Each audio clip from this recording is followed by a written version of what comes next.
Hello and welcome to the Earth Keepers podcast. This podcast is for people who seek new and better ways to love and care for the earth. It's a podcast for anyone who is deeply concerned about the harm being done to the environment on a local and global level. It's a podcast that builds community and connection between people of like heart and mind, people who believe that earth care must be integrated into every aspect of life, and for many in the Earth Keepers community, that includes our spiritual practices. My name is Forrest Inslee, and today I'll be talking to Matt Ryan, who oversees the Talking Farm in the Chicago area. Now, one of my heroes is Wendell Berry, who is himself a farmer. In his musings about a farmer's relationship to the land, he wrote, "Good farmers who take seriously their duties as stewards of creation and of their land's inheritors contribute to the welfare of society in more ways than society usually acknowledges or even knows. These farmers produce valuable goods, of course, but they also conserve soil, they conserve water, they conserve wildlife, they conserve open space, they conserve scenery." Matt Ryan is exactly that kind of farmer. Like Berry, he believes that sustainable, environmentally respectful agriculture depends entirely on a sense of relationship to the land and to the broader community connections around it. You're so close to as you're doing all the farming practices, you're observing, you're watching, you're touching, you're feeling. And it's very intimate. But it's not just relationship. One of the things that's nice about kind of the small business model, it's not just relationship to the earth and sustainability, it's also relationship to other businesses and the community. Welcome, friends, to the Earth Keepers podcast.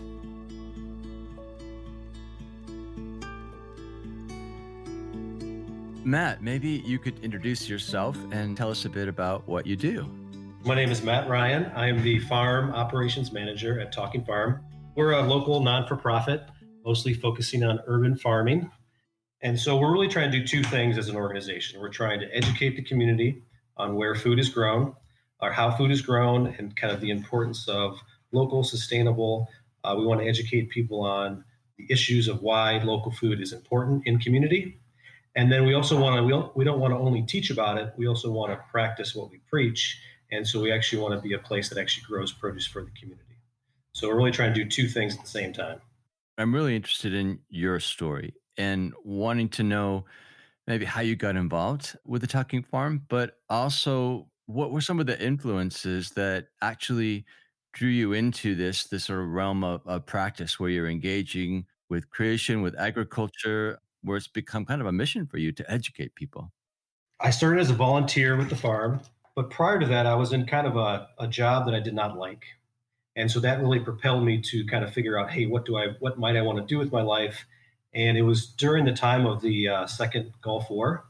And I was kind of starting to get into politics and read about all these kind of different things that were going on in the world. And I just felt so small and so powerless. And in that, somehow I got hip to local food movement and where food comes from and how it's grown and the importance of that. And so my first thought was, hey, I can grow a tomato plant.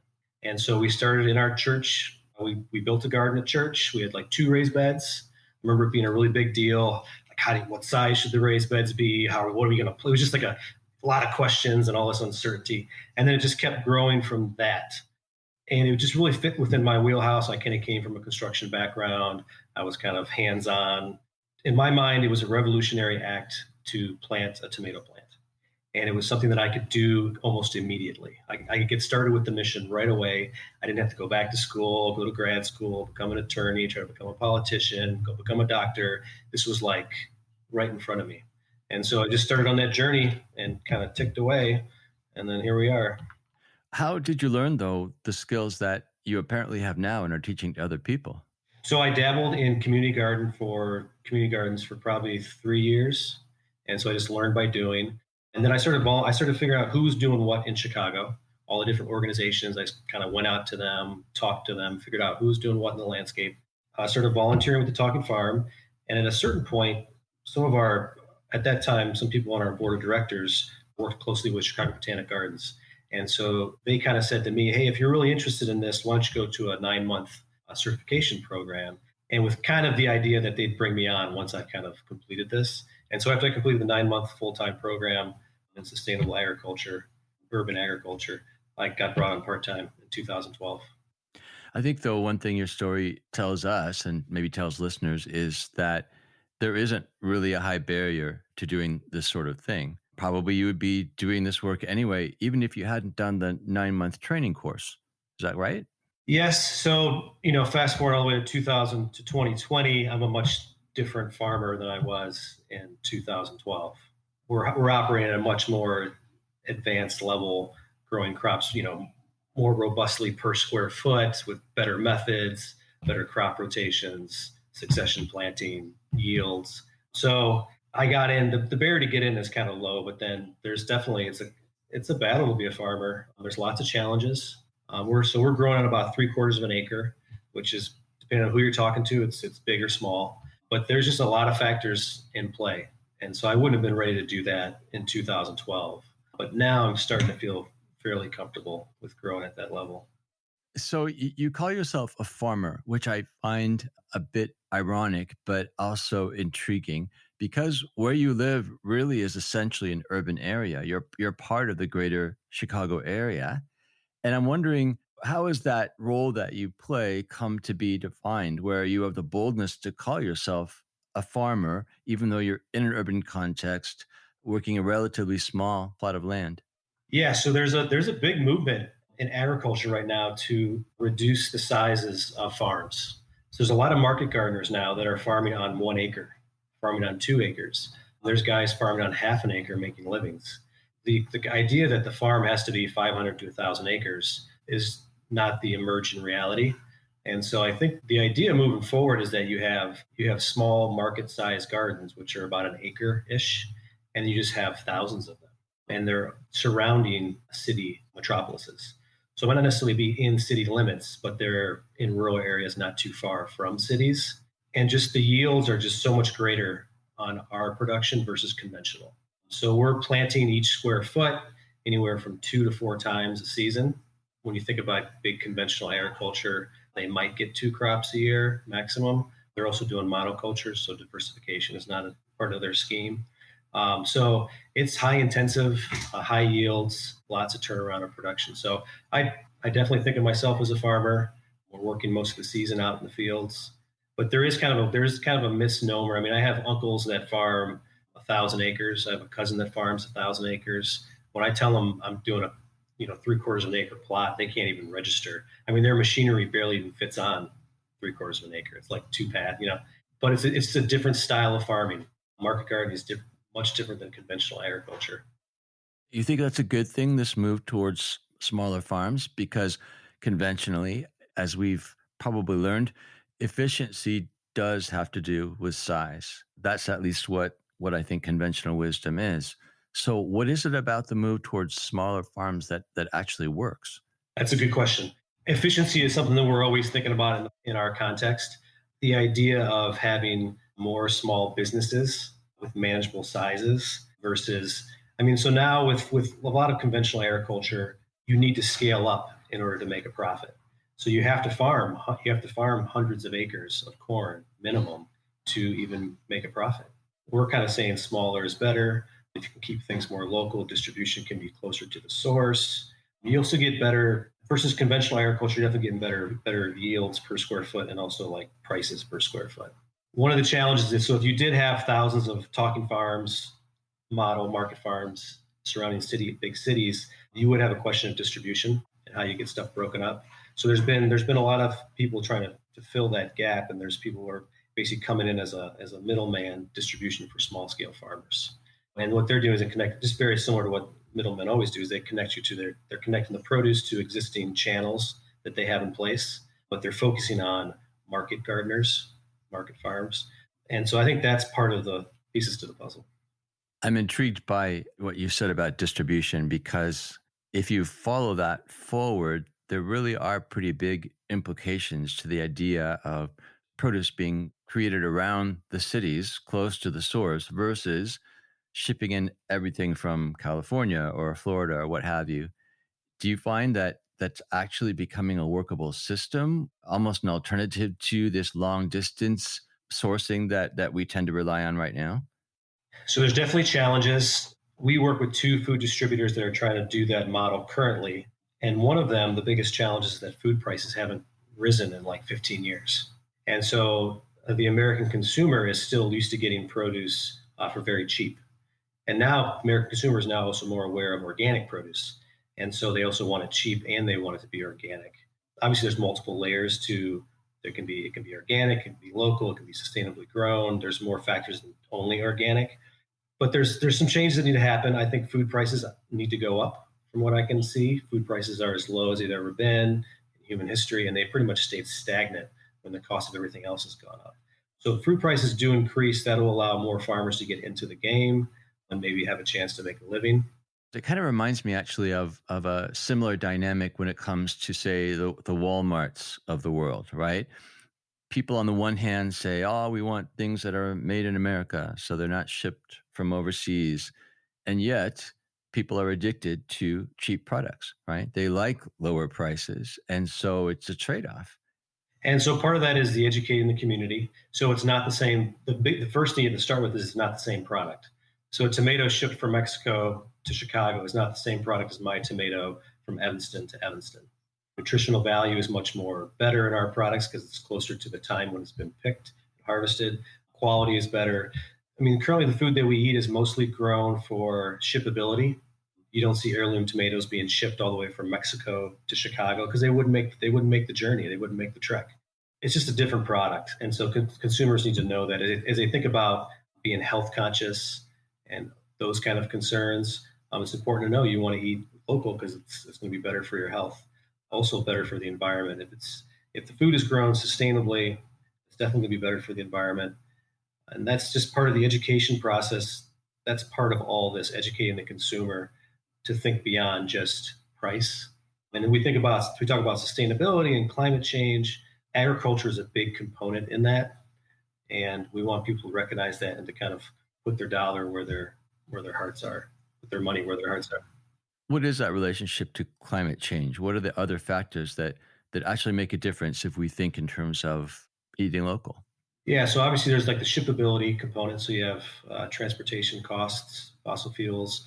And if you're growing kind of regenerative agriculture or sustainable agriculture, the farmer is going to be more concerned about water usage, about not using pesticides, about creating a farm that has biodiversity, not using as many herbicides, pesticides, and synthetic fertilizers. And so a sustainable farm will also be practicing crop rotations, will be practicing cover cropping. It's a different way to view your relationship with nature. You want to think of it more holistically as opposed to what can the earth just give me. You want to deposit good things back into the earth, and then in return, it'll actually give you better crops and better longevity. So we want as farmers, we want to think beyond just the next 10 years. We want to think about what does the earth look like in 50 years? What does it look like in 100 years? So for the Circlewood community, we're always looking for actionable steps. And I think here is a clear one implied in what you're saying that isn't always obvious to people, that it can actually be an act of environmental justice and creation care, even to think about the sourcing of our food, but maybe more importantly, more practically, to actually be willing to pay the right price, the price that actually reflects the value of the food. Totally true. And even if you can't do that for every single purchase you make, if you can do that for 10% of your purchases, 15, 20% of your purchases, that really drives change. I almost think it drives change as much as politics does because investors will see that and people will get into the marketplace. Economics helps to make change. And so if people see trends in a certain way, people will get behind it. Like, for instance, the biggest seller of organic produce in the world is Walmart. And it's not, I don't particularly think it's because Walmart has some big stance on the environment, but it's because they realize that that's what the consumer wants. And so that's the general idea. And so if Walmart shifts, that changes the landscape for the whole country because they're the biggest player in town. So, and it's like that kind of throughout all your purchases. So it's a good way to think about being a conscientious consumer as how you spend your money. And it is making a difference environmentally and social justice, in social justice ways as well. Coming back to this idea of the trend towards smaller farms, behind everything you're saying, to me, I'm hearing this theme of relationship to the land, because in order to do all of those sort of more high intensity moves, that sort of understanding the climate and the soil in order to maximize yield, all of that implies really relationship.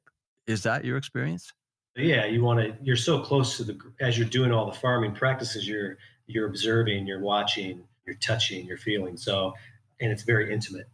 It's not a farm that's 1,000 acres that you don't necessarily. I mean, we're covering that. We walk around the farm so much, we get to kind of see everything on a daily basis. If you had a giant farm, it'd be impossible to do that.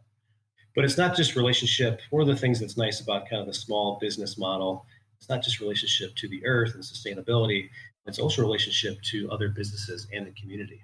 And I find that part of the job super fun. We're selling to 10 different restaurants, to 2 different farmers markets. This year, we'll probably have about a 60-member CSA. We donate to a local food pantry. Those are all people relationships. We work with a local brewery. We do 4 farm-to-table dinners each year. We do a big end of the season party. We have about 300 people show up to that. We do seedling sales. So this is all community engagement, interaction, and relationship. And you don't get that when you walk into Walmart. Well, I'm wondering if we need to go back actually to talk a bit more about what the Talking Farm does, the sort of core pillars of your operations and the values by which you operate. You've mentioned business associations, you've mentioned briefly education, but in a given year, what are the major things that you're doing? So the major things that we do is we operate a 3/4 acre sustainable farm just outside of Chicago, and that sees about 50 groups a year. We have an internship program, about 16 interns that come through that help work on the farm, learn all about sustainable farming, how to. We have individual volunteer hours for community members to show up and get involved and have fun. So we have the Howard Street Farm, which is our main kind of satellite location, and then we have 3 offsite locations. Each one of those has their own component. One's at a local high school. We've been partnering with them for about 10 years, Evanston Township High School. They have about 50 raised beds. They have a 30 fruit tree orchard. They have a school greenhouse. 2 urban ag classes have spawned off of that. And so they teach first and second period. There's urban ag classes, which we co-teach on Fridays. Urban ag is what? It's an urban ag class. So it's Agriculture. urban agriculture. Oh, yeah, yeah, yeah. And then, so all the produce that we grow about 4,000 pounds annually from that school garden that goes back into the school cafeteria. In the summer, we do a CSA. So in the summer, there's obviously no school, so we do a CSA, and we have about a 25-member CSA. We sell the boxes to faculty and staff at Evanston Township High School, and that generates about half of the cost of the entire program operationally. We do a seedling sale in their greenhouse where we sell starts to faculty and staff as well. In the summer, we hire 7 youth workers to work the whole summer period. And then after school, 3 days a week when school is in session, the students are out in the garden volunteering and working. So business is clearly at the heart of your model. And I'm wondering, in terms of sustainability, how has that actually proven to be a workable model? And does it actually sustain the whole organization, your business connections, your sales, et cetera? So it does not sustain the whole organization. I would say currently it's about half of operating costs. Education programs and produce sales are around half a budget. That number can increase, I think. But as far as Evanston Township High School is concerned, that's a program that's almost funded by the sales, and the business almost offsets the entire operating costs. Obviously, they had some upfront costs when they first did the garden. So they put in fencing, they put in a water main, they built the beds, they had compost. I'm not sure how that's in relation. Like, it's been a 10-year partnership. So I'm sure each, the cost of that spread out over 10 years. So they probably haven't recouped all their money from the initial investments. But as far as an annual operating budget for those gardens, I think we're doing pretty well. Do you anticipate that eventually it will be more sustained simply on the business practices? It's hard because we're doing so much education. And so I think if we were a for-profit farm and only with our nose to the grindstone, only farming, I think it'd be easier to have it be a true business. But with so many groups and so many volunteers and interns coming in, it's going to be difficult. But it is nice to still have a certain amount of the operating budget covered by the business model.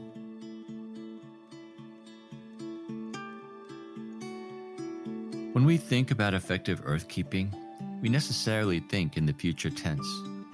Our actions now have profound implications for the environment in the future. As part of that forward-thinking orientation, it's important that even as we seek to become change agents ourselves, we must also make it our goal to raise up others to be part of the environmental justice revolution. To that end, education is key to learning the truth about where our food comes from, or about the global food supply systems that work against the well-being of the planet. For this reason, the Talking Farm makes education a core part of its mission. In fact, the mission statement of the farm is to provide education, example, and hands-on experience to members of the community to expand awareness, importance, and availability of food grown sustainably. As we continue our conversation, Matt helps us to understand the importance of this sort of teaching that transforms perspective. So clearly, education has got to be a key value. And I'm wondering, what is that about? Why education?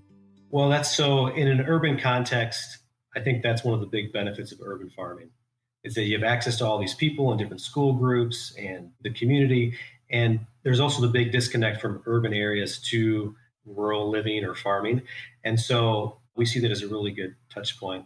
So we still think that a lot of the community does not know yet about the importance of sustainable agriculture and all the values that it holds. And so there's still a steep learning curve for society to get up to speed on these important issues, especially in urban contexts where people are so disconnected from nature, from where their food comes from bees, from flowers, from the soil.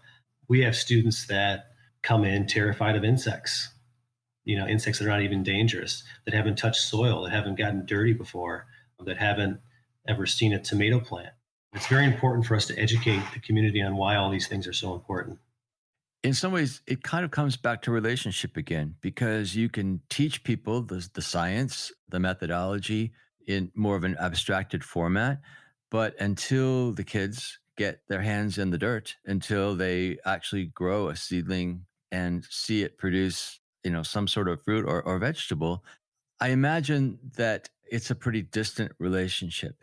But once they have that experience, it probably changes their relationship, not just to the food they eat, but maybe to nature as a whole.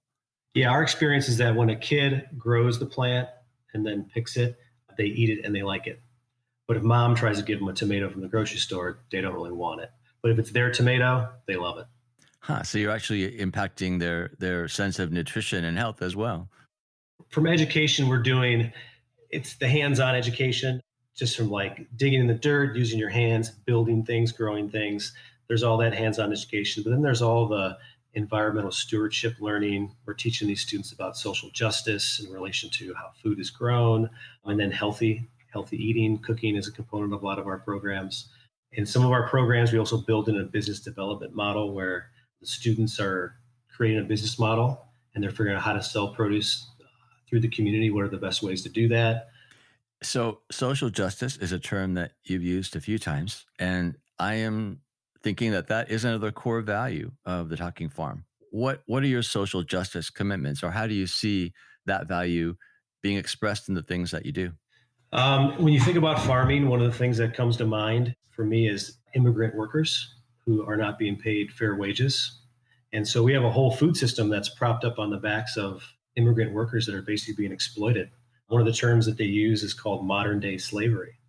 And so we talk about the students with this. The tomato that you're eating from Mexico or from California or from Florida could be being picked by someone who's basically being taken advantage of. And so one of the tenets of social justice and farming is we want to pay farmers a fair wage and let people know that it's important to, you basically you have a food system that's propped up on the backs of folks that are basically being exploited. And that needs to change. We also have a health crisis in this country. We have food deserts. We have people not having access to locally grown food or healthy food. Kids are going to school, they're eating potato chips for breakfast. Communities of color have a higher rate of type 2 diabetes, of obesity, of heart disease that's directly related to the food that they eat. I've heard it said that our generation, the generation coming up now, will have a shorter life expectancy than their parents. A big part of that has to do with diet. So it's interesting in this age of progress, life expectancy in America is actually going down. So that's the irony. And a lot of these things are tied into food. And then you start to look at all the different issues related to climate change and farming. Fertilizers run into all of our lakes and streams in rural areas are polluted. Pesticides are being sprayed all over the country. Insect populations are dying. That's one of the reasons why I got hooked doing this was because I felt like with one stone, I can hit three or four birds. So it seemed like a really good use of my time, efficiency wise. I am intrigued from following your work on Facebook about this winter gardening thing that you've been doing. I've lived in Chicago and I know what winters are like. And so the thought that you were producing greens while it was still winter absolutely blew my mind.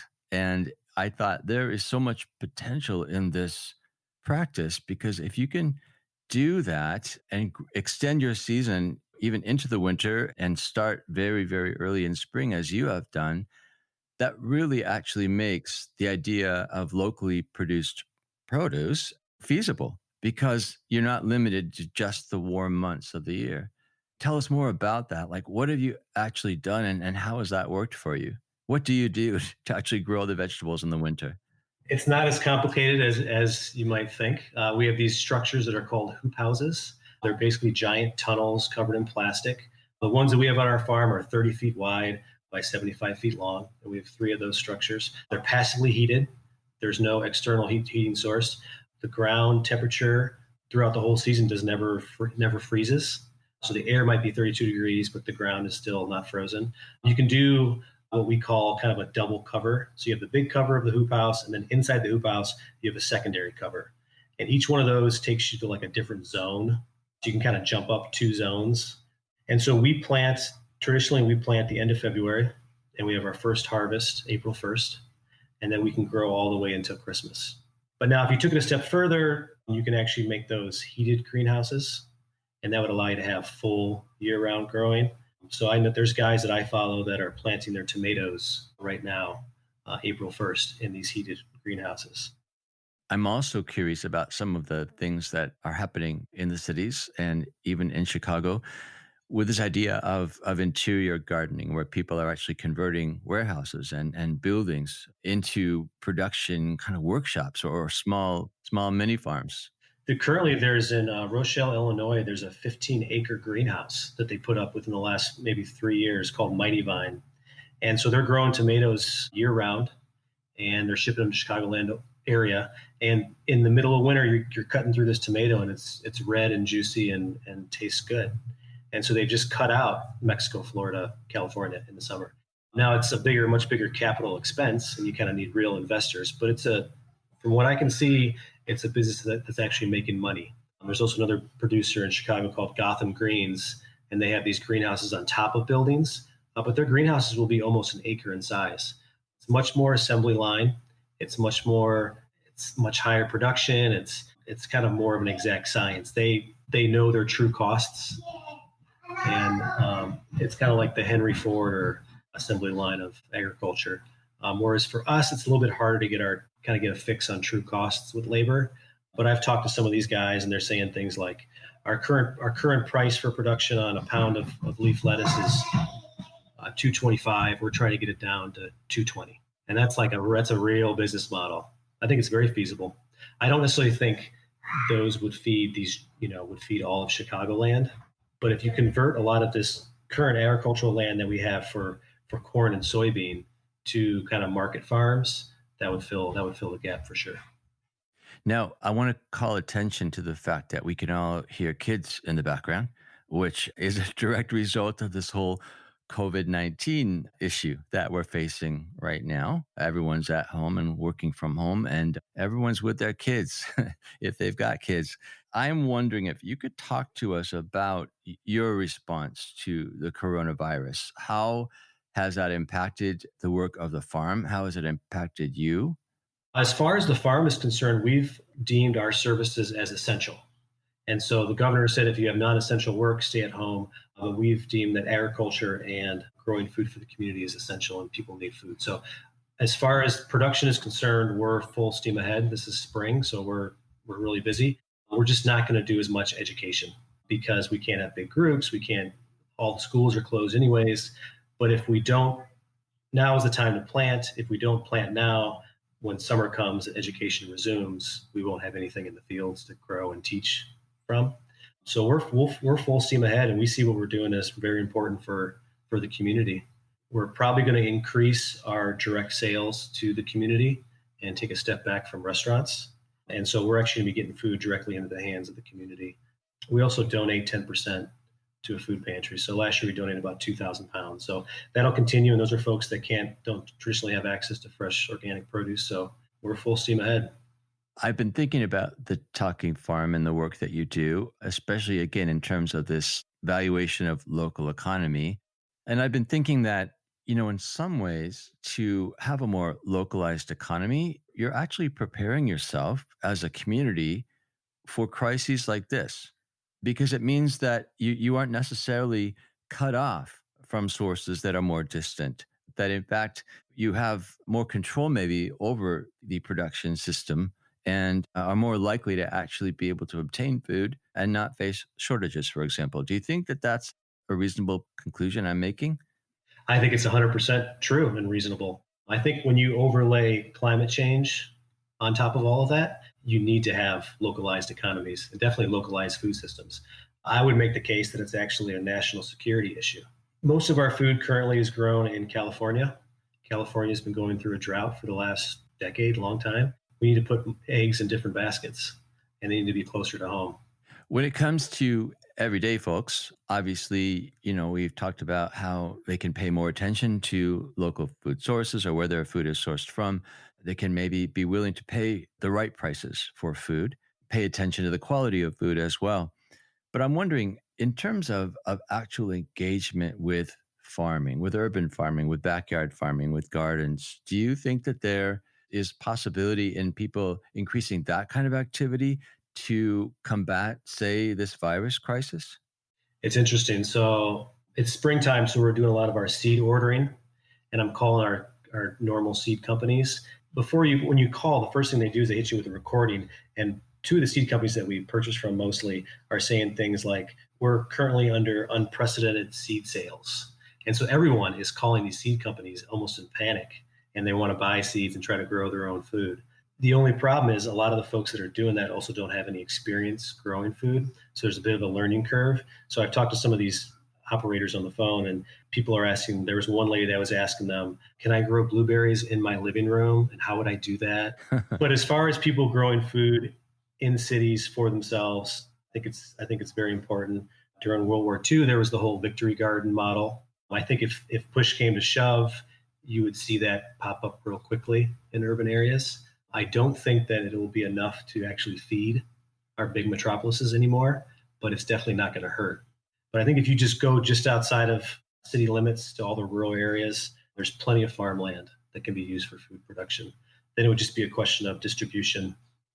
Yeah, I actually faced a similar problem. I was trying to order pollinating bees from my yard, solitary bees like mason bees, and they're out of bees, out of bee cocoons.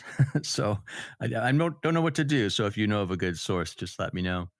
I like the reference to Victory Garden because that is about producing food to meet a shortage, but it's also in a way about community. It's about growing produce in a way that has the broader interest of society or at least your community in mind, in the sense that you're producing for yourself, but you're also producing for the general social need. And in some ways, I'm thinking that if in fact people move more into backyard farming, it probably has implications for connectivity between people, say in a given neighborhood. One question that we ask all the folks who come onto this podcast has to do with hope. So, my question for you is, first of all, what's one thing that actually causes you to despair these days? And then, correspondingly, what's one source of hope for you? Some place that you find hope in order to carry on with your work? I would say current despair would be maybe the lack of the US government's commitment to climate change or even potential denial of climate change. I would love to see the government a little more mobilized around the climate change issues. There's the potential for some pretty catastrophic things on the horizon that would affect people. in the years to come. So some forward vision on that and some implementation of action steps by the U.S. government would be much needed. As far as things that are giving me hope, we work with a lot of young people, and a lot of these people are very inspired and motivated to make change. A lot of the high schoolers and college students see some of these problems, and they're taking the steps to make changes. And so they're really going to be the future. We can't tell you how many high school students we've influenced to become environmental science majors or to go work into farming or just to be in kind of the green movement. It's really inspiring to see these young people take hold of these problems and go for it. The folks in the Circlewood community tend to be more action oriented. They actually want to do something and not just learn good ideas. And I think they're often looking for that connection between their faith and the environment. In some ways, historically, that connection has not been something that's been taught very well by the American church, the connection between faith life and relationship to creation or creation care.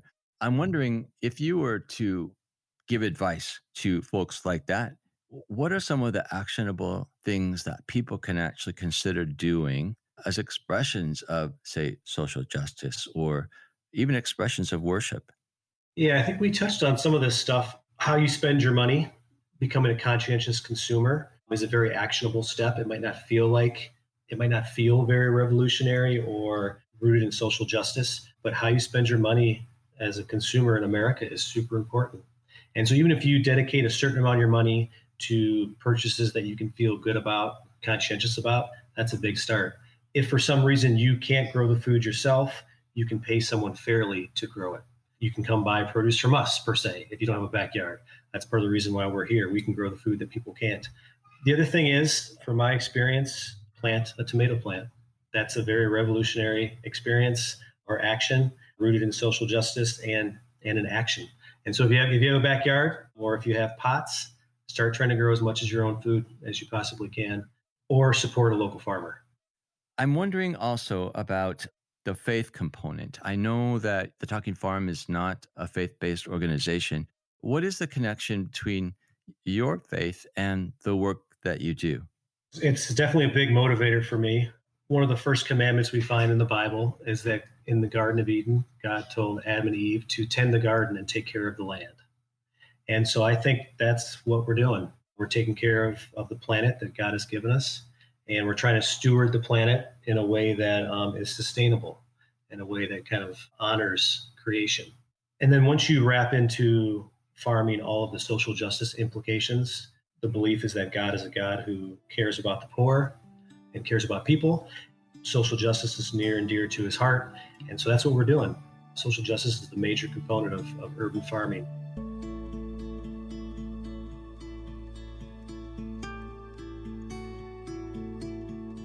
We've been talking with Matt Ryan, urban farmer and educator at the Talking Farm in Chicago. If you would like to know more about his work, you'll find helpful links and resources in this episode's notes section. Earthkeepers podcast explores ways in which we can change ourselves, our communities, and our cultures to help us to care for the earth in holistic and regenerative ways. Through curated conversations, we highlight the wisdom of thought leaders and change agents who are making a difference and showing us a way forward. When Earthkeepers stand together, they amplify the impact of their resistance against environmental injustice and multiply their efforts for renewal and restoration. We invite you to support us by leaving a positive review on your favorite podcast platform. And please share Earthkeepers podcast with anyone you know who seeks right relationship to the earth. This podcast is an expression of Circlewood, an organization whose purpose it is to cultivate transformative communities that love and care for all creation. If you'd like to learn more about the Circlewood community, please visit our website at www.circlewood.online or write to us at podcast@circlewood.online. I'm Forrest Dinsley, your podcast host. Our executive producer is James Amadon. Forrest Reed is our sound engineer and the creator of our original music. Our research assistant is Rochelle Nordman. Thank you, friends, for listening. And please join us for our next conversation on the Earthkeepers podcast.